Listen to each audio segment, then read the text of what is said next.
Depois de 40 anos de peregrinação, o povo de Israel finalmente chegou. Eles atravessaram o Rio Jordão de forma milagrosa, as águas se abriram para eles. Assim como o Mar Vermelho se abriu para seus pais. Era um sinal poderoso de que Deus estava com eles. A longa jornada pelo deserto havia terminado. A terra de Canaã estava diante de seus olhos, a terra que Deus prometeu a Abraão, Isaque, Jacó. Era um momento de grande expectativa, mas também de grande apreensão. Eles não estavam entrando em uma terra vazia, era uma terra habitada por povos fortes e cidades fortificadas. A geração que saiu do Egito pereceu no deserto, com exceção de Josué e Calebe. Eles morreram por causa da sua incredulidade e da desobediência. Agora, uma nova geração estava de pé, pronta para herdar a promessa. Eles eram os filhos e filhas do deserto. Muitos deles só conheciam a areia, o maná do céu e a nuvem que os guiava. Eles não viram as pragas do Egito, nem a travessia do Mar Vermelho. Mas eles ouviram as histórias. Eles aprenderam sobre o Deus poderoso que os libertou. Agora, era a vez deles de experimentar o poder de Deus e de conquistar a terra que lhes fora prometida. A responsabilidade era imensa. Imagine a cena. Eles acamparam em Gilgal, entre o Rio Jordão e a cidade de Jericó. O inimigo estava perto. As muralhas de Jericó podiam ser vistas à distância. Os reis cananeus, ao ouvirem como Deus secou o Jordão, ficaram com seus corações derretidos de medo. O terror de Deus caiu sobre eles. Mas Deus não ordenou que Josué atacasse imediatamente.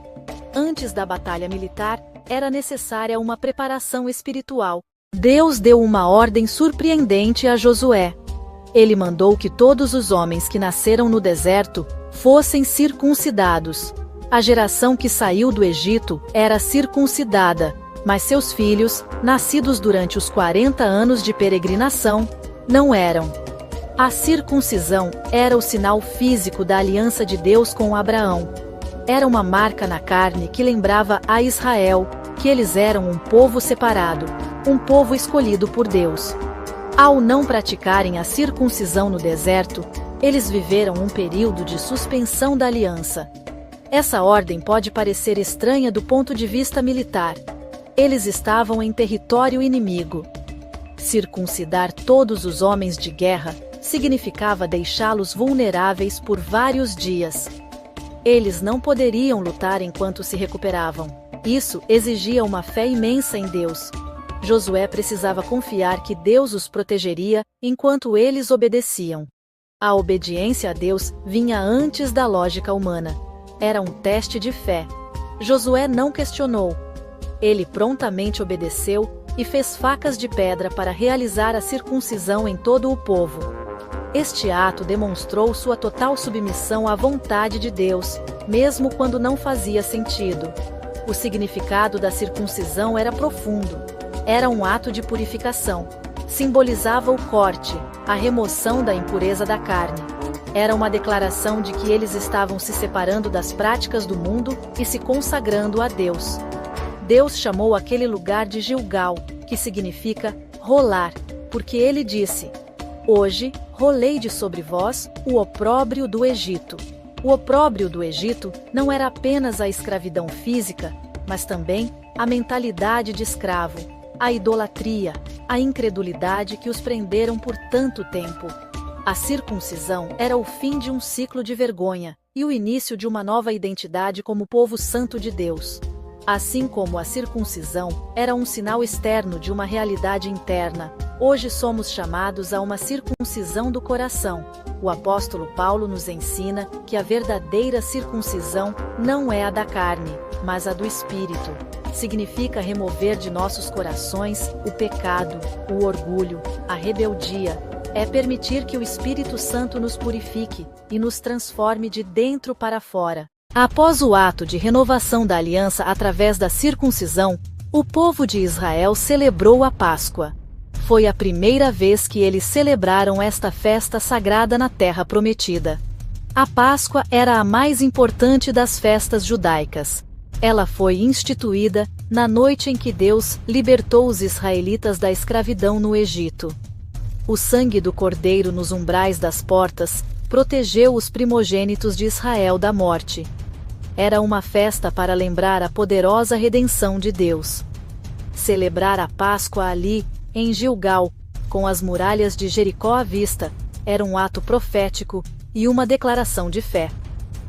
Ao comerem o pão sem fermento e o cordeiro assado, eles não estavam apenas lembrando o passado. Eles estavam se conectando com sua história de salvação. Eles estavam ensinando a nova geração sobre o Deus que os tirou da casa da servidão com mão forte.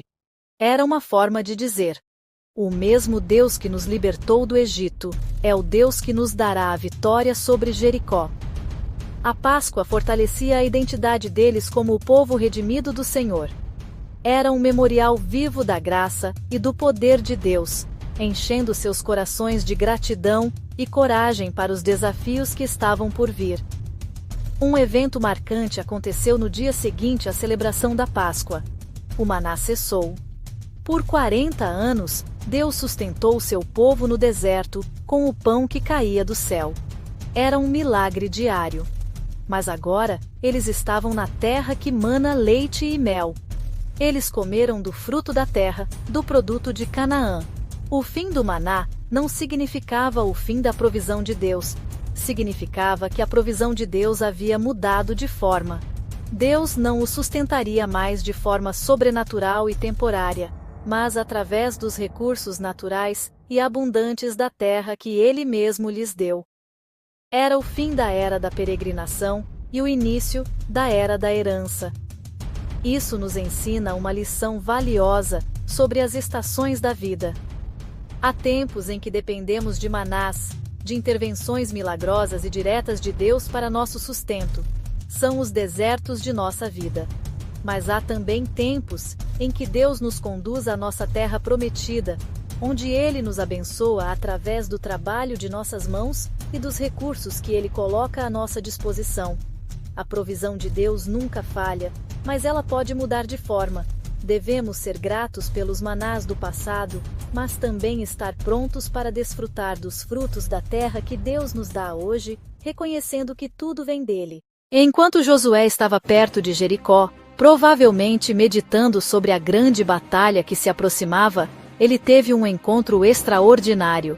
Ele levantou os olhos e viu um homem em pé, com uma espada desembainhada na mão. A reação imediata de Josué foi de um verdadeiro líder militar. Ele se aproximou e perguntou: "Você é dos nossos ou dos nossos inimigos?" A resposta do homem foi surpreendente e reveladora. Ele disse: "Não, sou o príncipe do exército do Senhor. Acabo de chegar." Esta não era uma batalha entre Israel e Jericó.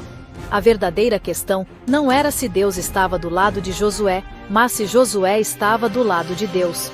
Josué imediatamente compreendeu que estava diante de uma manifestação divina. Ele não estava falando com um simples anjo, mas com o próprio comandante dos exércitos celestiais.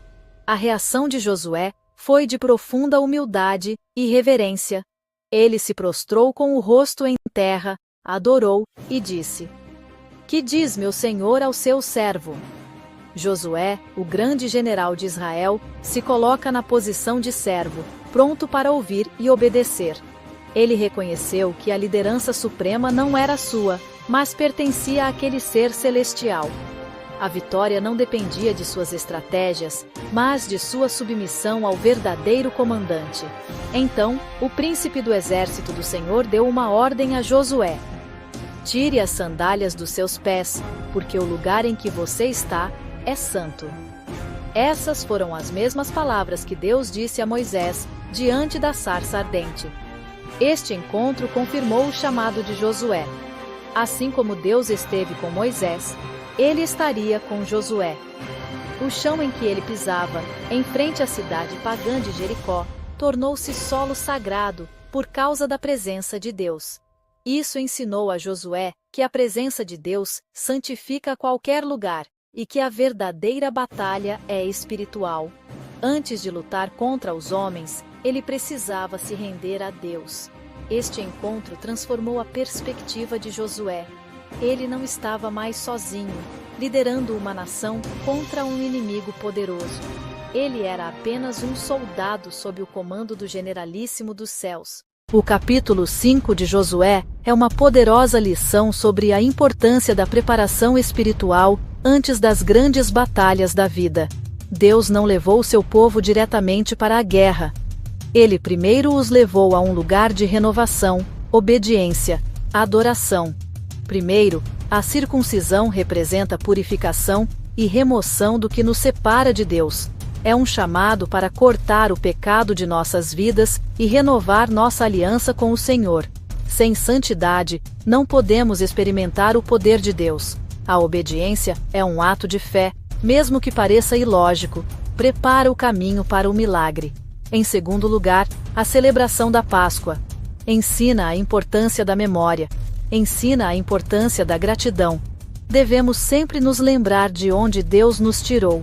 Celebrar a nossa redenção em Cristo Jesus, o nosso Cordeiro Pascal. Lembrar da libertação do passado nos dá fé para as lutas do presente e esperança para o futuro. A gratidão abre as portas do céu.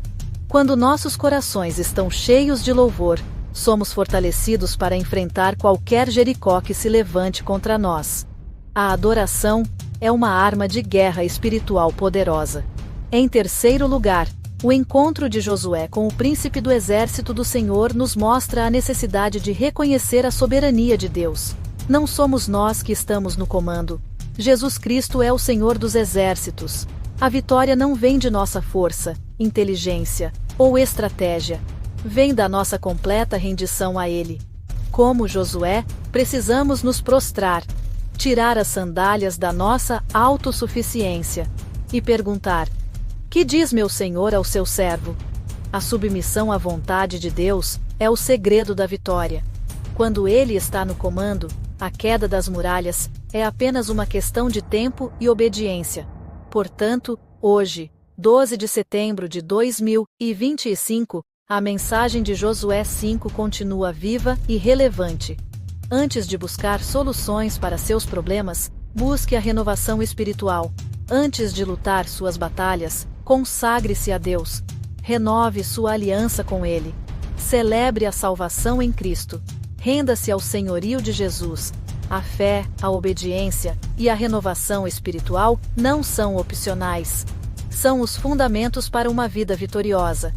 Quando você coloca Deus em primeiro lugar, quando você se prepara espiritualmente, Ele vai à sua frente e lhe entrega a vitória. As muralhas podem parecer altas, mas o Deus a quem servimos é infinitamente maior.